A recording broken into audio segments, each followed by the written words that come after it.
Corría el año 1973, una mañana al igual que otras, pero la tensión del gobierno iba cada vez más en aumento, cuando de un momento a otro la señal de todos los canales nacionales se ve interrumpida para emitir un boletín de último momento. El Palacio de la Moneda estaba siendo bombardeado por los mismos chilenos.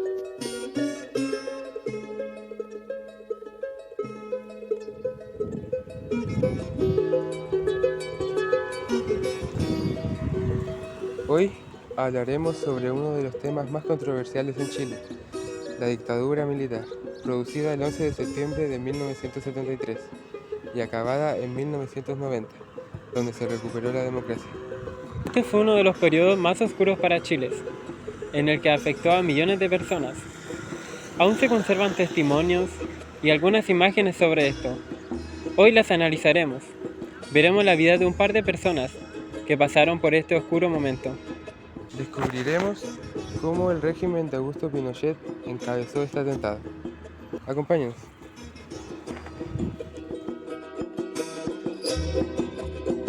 Esta es la historia de Osvaldo Muñoz, una persona que durante este tiempo ejerció su trabajo de constructor en el actual hospital de Coquimbo. ¿Ya? Del golpe de Estado. Ya. Estaba recién casado. Sí. ¿Qué recuerda de los días antes del golpe de Estado? Los días antes del golpe de Estado, bueno, es que íbamos tal vez rumbo a un fracaso. ¿Por qué? Porque se empezaron a escasear las cosas, no habían cosas para consumir. Y de ahí es que ya vino toda la historia de ese famoso golpe de Estado. Trabajaba yo en la construcción del hospital que lo hicieron en la carretera, allá en Coquimbo. Yo era ayudante enfierrador. Con un maestro estábamos cortando en un riel y de repente aparecen un grupo de soldados que eran carabineros, todos con metralletas. Y se acercaron a nosotros y lo dijeron que dejáramos ahí nomás la herramienta y que los reuniéramos afuera de la oficina. Así que hicieron juntar a todos ahí y lo explicaron que esto era un golpe de Estado y que el país ya no daba más. Entonces, aquí van a salir de 2 personas nomás rumbo a su casa. Y así lo hicimos. Ya después lo encerramos en las casas, no se podía salir, solamente escuchamos los balazos por las calles. Y de ahí lo dijeron que hasta un nuevo aviso tenemos que retornar al trabajo en la construcción del hospital. ¿Y cómo afectó el golpe de Estado a su vida personal, familiar y laboral en ese instante? De un poco de inquietud, porque no se podía salir. Solamente escuchábamos por la radio bando número 1, bando número 2 y así, esos famosos bandos.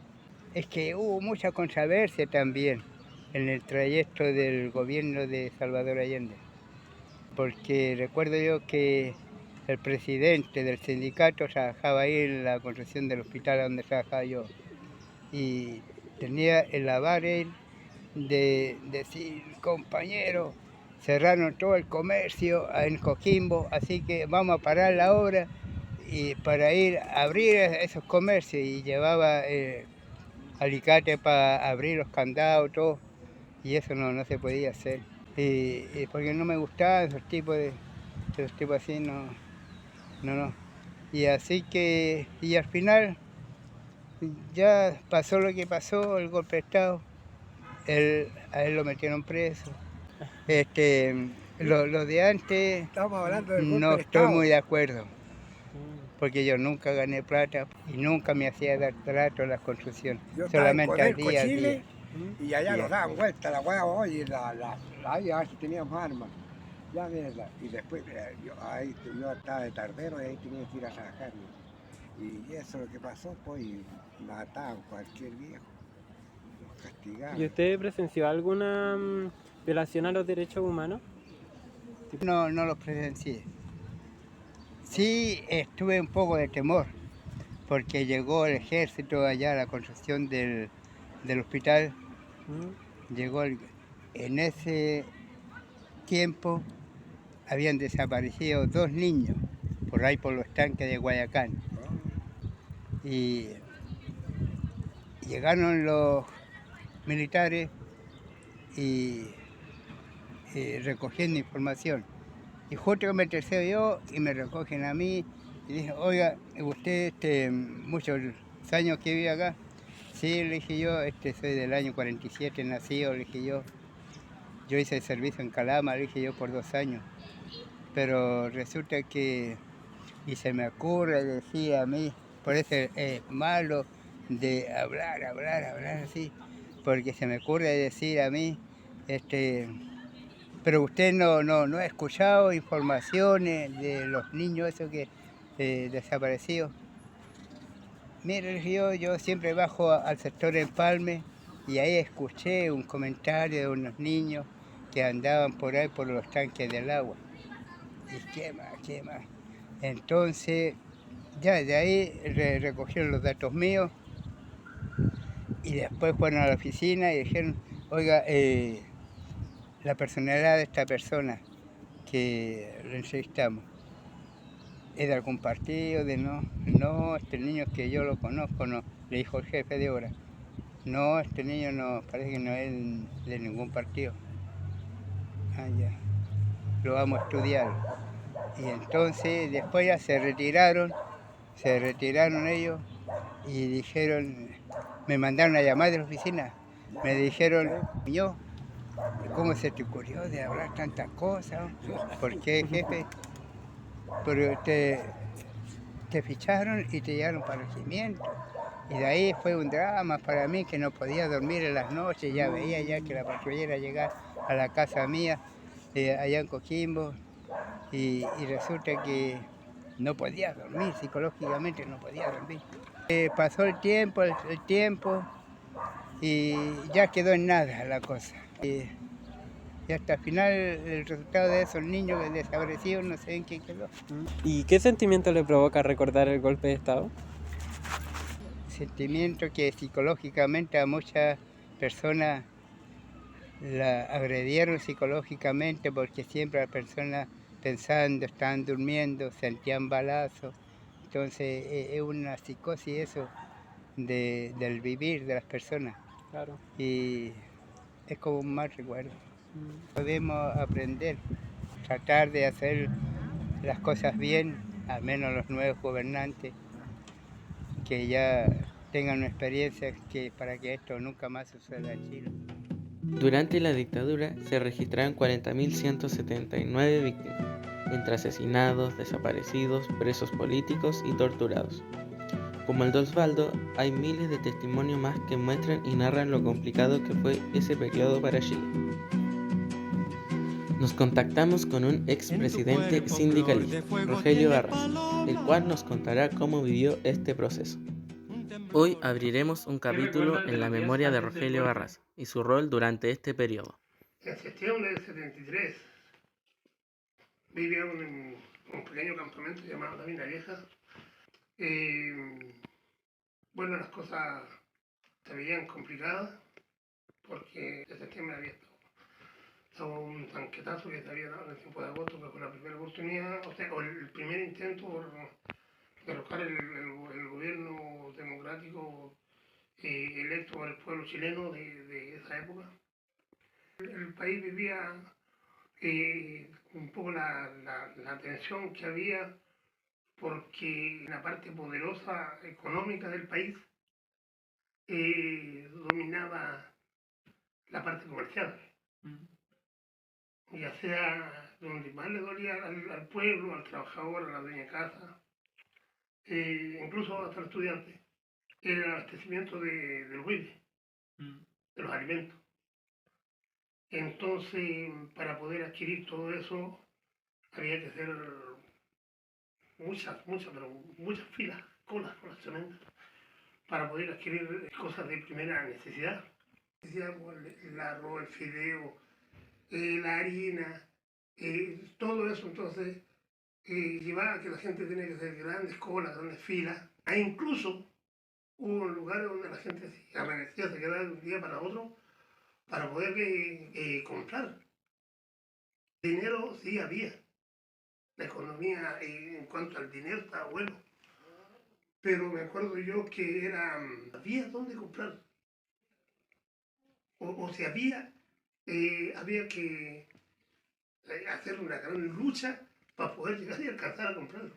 ¿Usted cree que sin eso hubiera sido diferente el ambiente? Por supuesto hubiera sido diferente porque el gobierno popular que encabezaba el presidente Salvador Allende Gossen, que era un médico, un destacado médico, hubiera gobernado tranquilamente. Había gobernado con la democracia, democráticamente, ¿ya? Hubiera habido una democracia en el país. Pero hubieron esos factores que buscaron y a llegar a lo que después llegó a suceder. El país vivía en una incertidumbre tremenda. Todos temían el golpe de Estado, todos temían eso. Por supuesto siempre hay unos a favor y otros en contra. Siempre en todo ámbito de la vida universal, en la vida como sea uno lo ve, siempre tiene que haber un por otro y un por otro. Entonces, se vivía esa incertidumbre. Y el día en sí del golpe de Estado, yo me recuerdo, como le decía un momento antes, nosotros vivíamos en un campamento de pirquineros, ni siquiera era de mineros, de pirquineros, o minero artesanal, como le pueden llamar. Y habíamos bajado junto con mi madre al mineral de Poserillo, donde me terminé de criar, a hacer las compras, hacer todas las cosas, porque arriba no había, hacer las compras. Cuando a mediodía estaba en la casa de una tía, cuando llega la tía diciendo, llorando, y que decía, se tomaron el mando, se tomaron, llorando, la tía decía, se tomaron el mando, se tomaron. Y mi mamá, como ella venía llorando, no entendía, ¿quién asaltaron el banco? Pensaba que iban a asaltar el banco, porque al lado de la pulpería del Potrerillo estaba el banco Estado. El banco. Y de ahí empezó todo, fue terrible. Fue terrible. Personas que tenían que esconderse con familias completas, empezaron a tomar detención de todos profesores, dirigentes sindicales. Ese mismo día tuvimos que salir, subir de Poserío al sector de la Mina Vieja, arrancando con delincuentes para poder llegar a nuestra casa. Porque ya los carabineros y todos los militares empezaron a sumarse a la esquina, la salida y entrada para la ciudad, para los minerales, el lugar donde vivíamos nosotros eran los minerales. Salvador, Potrerillo, entonces, por todos lados, aparte que había carita, pero ya se tomaron el mando y se tomaron todo eso, entonces comenzó a mandar el poder de las armas y ya no se podían dar libremente, o sea, de inmediato cambió todo. Fue un giro de 180 grados porque ya la cosa, todo era violencia, era temor, eran personas detenidas, personas desaparecidas, personas que tenían que arrancar, personas que se escondían. Familias completas, empezaron los allanamientos. Uno siendo niño sentía que pasaban militares, no sabía qué hora iban a venir a allanar tu casa, a hacerte tirar todo, dar vueltas hasta los colchones, que en ese tiempo había colchones de medias plazas, de mitad así, que se llamaban camas, ya por libros, sí, los daban vueltas, a muchos se lo hacían.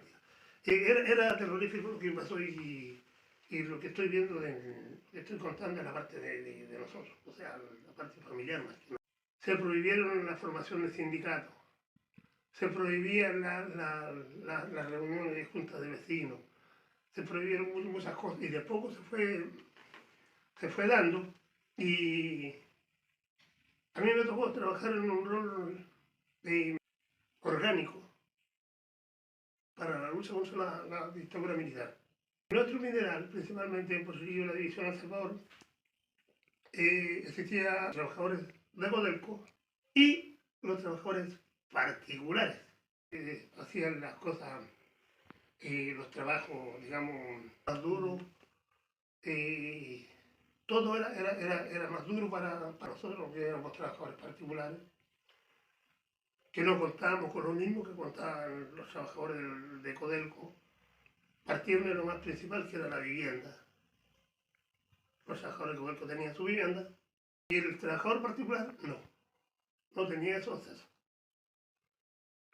Un sector donde nosotros vivíamos en 34 casas que fueron entregadas bajo el gobierno del compañero Salvador Allende Gossen, presidente de la República.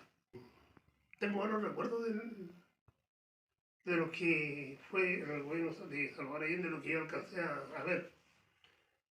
Siempre me va a recordar de un cabro amigo, en ese tiempo era un cabro, decía, yo cómo no voy a estar agradecido del gobierno de Salvador Allende cuando yo vivía en el jardín, que es un lugar alejado del mineral de Pocerío, y todos los días tenía que subir a pata o haciendo dedos. Y cuando salió el gobierno de Salvador Allende, a nosotros nos pusieron un carriol, y era un furgón grande. Entonces, ahí nos trasladaban desde ese sector hasta Pocerillo, todos los días. O sea, ya esa parte fue superada con más comodidad para que el joven, los niños que vienen en zona podían ir a trasladar y estudiar bien. ¿Para qué vamos a hablar del reconocido kilo de leche que se entregaba en los colegios? Bueno, los libros, esas cosas se entregaban gratis. Entonces, lo que yo alcancé a ver dentro de lo que fue el tiempo de Salvador Allende, sí, lo viví bien, a pesar que vivía, como digo, en un sector de piscineros donde no había luz, no había agua, pero era porque era un campamento bien alejado de la zona, digamos. A lo largo de la dictadura, ¿usted presenció o conoció alguna violación de derechos humanos? Mucho. Tuve la desgracia de conocer mucho, como se me tocó ser dirigente sindical, formar el primer sindicato interempresa que se formó en dictadura, el primer sindicato que se formó en dictadura, porque fueron muchos sindicatos que después se reorganizaron o lo volvieron a autorizar para que funcionara. Ella se organizó un sindicato en tiempo de dictadura. Fue el primero que se organizó y fue el primer sindicato interempresa, eso en Chile, bajo una ley que había que agrupa varios. Entonces, ¿por qué toco ese tema? Porque nosotros, al organizar sindicatos, eso es lo que no quería la dictadura, que la gente estuviera organizada. Al estar organizada, las personas estaban informadas, estaban unidas. Y se fueron uniendo de una manera, y eso es donde empezó nuevamente la dictadura, aparte de todos los asesinatos que había hecho, a tratar desesperadamente de coartar todo eso, y ahí es donde lo llevó nuevamente a hacer desaparecer muchachos dirigentes sindicales, a degollar profesores, personas de la ANES, Latino Guerrero Parada, matar y degollar personas. Yo conocí personas que estuvieron conversando conmigo y resulta que después uno preguntaba, oye, ¿qué pasó? No. Resulta que estaba conversando conmigo aquí, le conversaron después los 2 días, después por allá por el norte, por el sur, y cómo pasó. Resulta de que iba caminando y lo atropellaron en la carretera. Se veía como las personas desaparecían prácticamente delante de los ojos de uno. Disparar, no había motivos para que llegaran y dispararan, pero eso era parte de su plan de amedrentamiento, que la gente viviera con temor, porque eso era lo que ellos querían, y eso justamente, cuando la gente empezó a organizarse a través de los sindicatos, la gente fue perdiendo el temor. Así como los niños estudiantes se empezaron a organizar. Cuando se empezó a perder el temor fue a través de la huelga del año 1983, que fue el gran movimiento de los mineros de Codelco, donde participaron la Andina, el Teniente, y comenzó la minera de El Salvador, con los mineros de El Salvador en la mina 2660. Todo esto en la 2660, y después siguió apoyándose la gente de la refinería y fundición de Pocerillo, se le unió Barquito como exportador y Llanta, que era el de los ferrocarriles de transporte. Y se sumó el teniente y la andina. Ese fue el movimiento que le movió el piso a la dictadura militar. Y ahí fue donde el pueblo comenzó a perder el temor. Y sí, se podíamos organizar. Nosotros pudimos organizar, pudimos volver a hacer. Lo mismo dijeron los estudiantes, lo mismo dijimos nosotros, los trabajadores, los que éramos jóvenes, y hasta llegar a lograr que nos tocaban los desaparecidos. la muerte de las personas.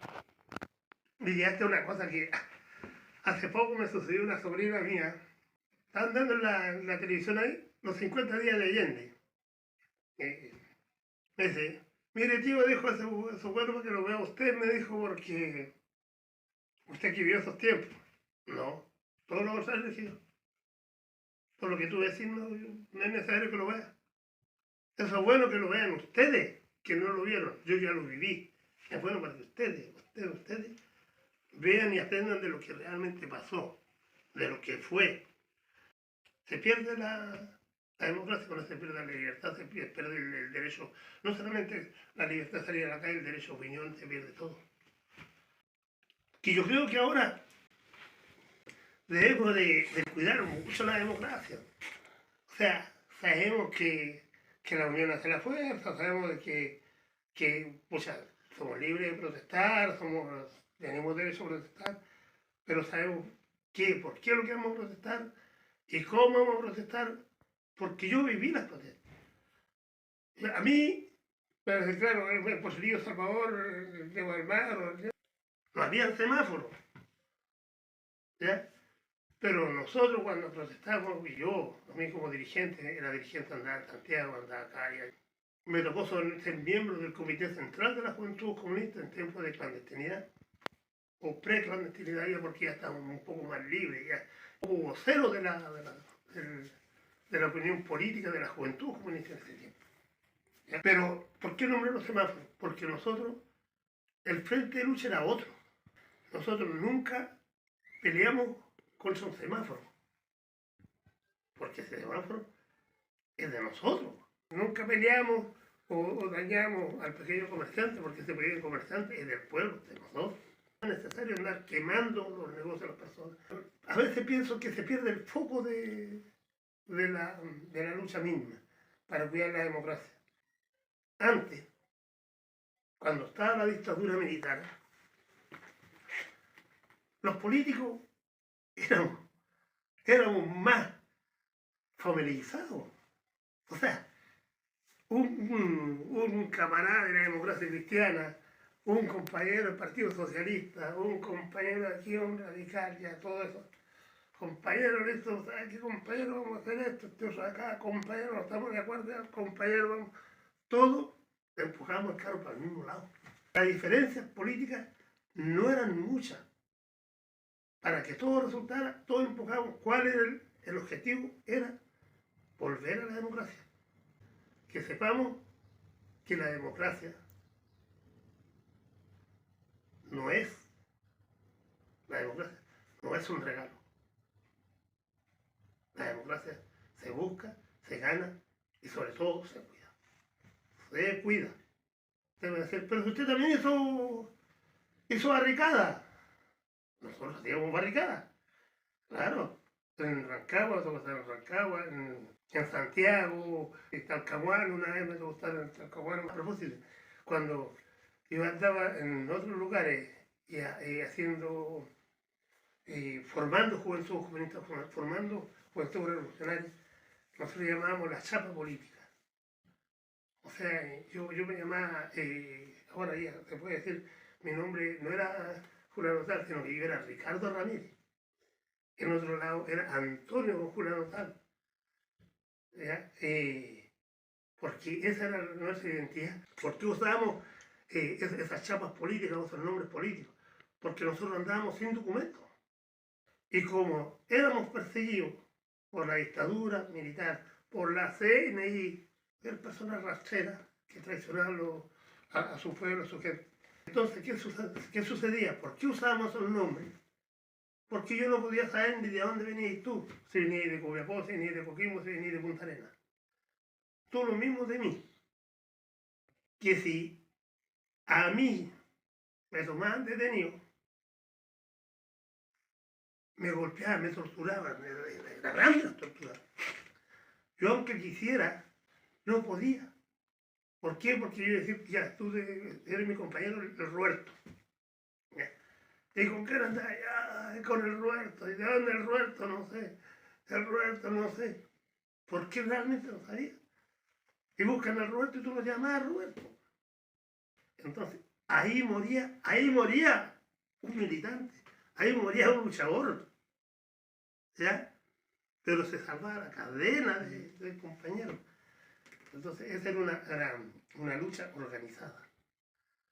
Nosotros también teníamos gente infiltrada así en el lugar, así, sabíamos eso que andaba a pasar algo, o que allá, oye, ¿saben qué? Bueno, tengan cuidado, para estos días hay un allanamiento para tal parte, y ya, ¡pum! Nosotros también limpiamos ese lugar. Aprendimos a ver cómo ellos eran así como nosotros también aprendimos. Trabajamos para juntarlo en la esquina, o de lado yo viajaba desde Pocherío a Santiago, y me acuerdo que una vez me tocó llegar a un lago. Entonces yo tenía que juntarme con otro compañero, en un lago, un paradero. Y como ese compañero sabía que yo era el compañero. De la siguiente manera, tenía que andar con un diario en la vía, con un diario en la mano, con el diario a rato pegándome en la cabeza, y el diario pegándome en la cabeza. Y en el otro, un cassette. ¿Ya? Y el cassette, ahora no existen los cassettes para tocarlo, ¿ya? ¿Sí? Un cassette. Y en el cassette tenía que tener metido una lapicera, y cuando así, después empezar a dar vueltas, como enrollando ¿ya? La bobina del cassette, para que ese compañero supiera que era yo, con quien se iba a contactar. Y el compañero llegaba y él me preguntaba a mí, oiga, compañero, en tal parte, en el hospital tanto, creo que iba a llegar el doctor, creo que iba a llegar el doctor tanto. Ah, sí, sí, yo vengo de allá porque tengo a mi tía Cecilia. Él sabía que yo tenía que contestarle, tenía que saber la respuesta para saber qué era, pues. Entonces ahí empezamos. Ese es el sistema que era lo orgánico que teníamos. Yo lo digo, en Chile hay dos cosas buenas para mí. Yo lo digo a título personal, no lo digo ni como persona izquierda, ni como... A título personal. Yo lo digo que lo más malo que yo he visto en mi país, hay dos cosas. Lo más malo que he visto en mi país es el golpe de Estado, el gobierno militar, Pinochet y sus secuaces. ¿Y por qué desunió el país? Fue un caos el país, había muerte, la gente, había, pero terrible fue. Pero Chile se ha vuelto a levantar montones, miles de veces. Y de ahí, que se pensaba que no íbamos a poder levantar, lo levantamos. Yo rescato a un integrante de la Junta de Gobierno hasta el final de los 80, que fue Fernando Matei. Porque cuando se ganó el plebiscito con el no, Pinochet quería volver a salir a la calle, a volver a hacer otro golpe de Estado.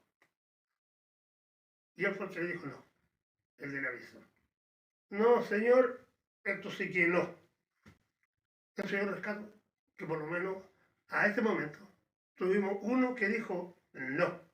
Si no, quizás hasta cuando hubiéramos tenido dictadura, tal vez hasta el día de hoy. ¿Y cuál es la lección que usted le daría a los jóvenes de ahora? Es diferente escribir un libro que vivir lo que dice el libro. Es muy diferente escribir un libro que vivir lo que dice el libro. Porque yo puedo contar una historia en el libro, pero no soy el que viví la historia del libro. Solamente que sean prudentes, que cada día estudien y que sus luchas sean, pero con pensamiento, que vean a dónde van. No podemos andar disparando de diestra a siniestra o haciendo daño aquí y allá, porque el daño no es construcción. No hay que construir. El daño no construye. Los militares, un gobierno militar, no sirve, porque los militares están hechos para destruir, están en la guerra. ¿Y la guerra para qué sirve la guerra? ¿Qué pasa en la guerra?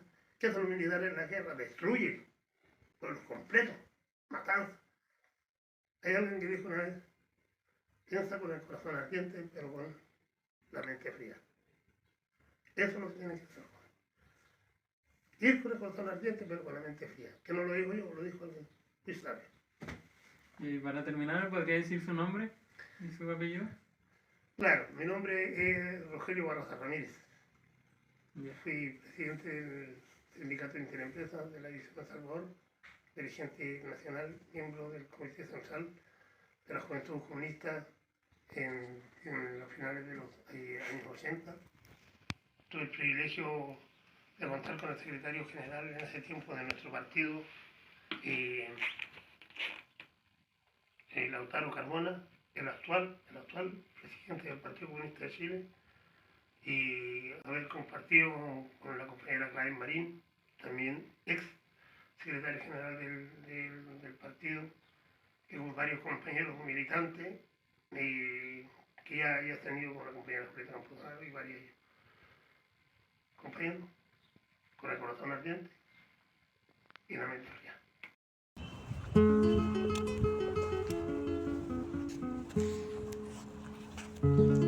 En este periodo hubo una ausencia de derechos humanos.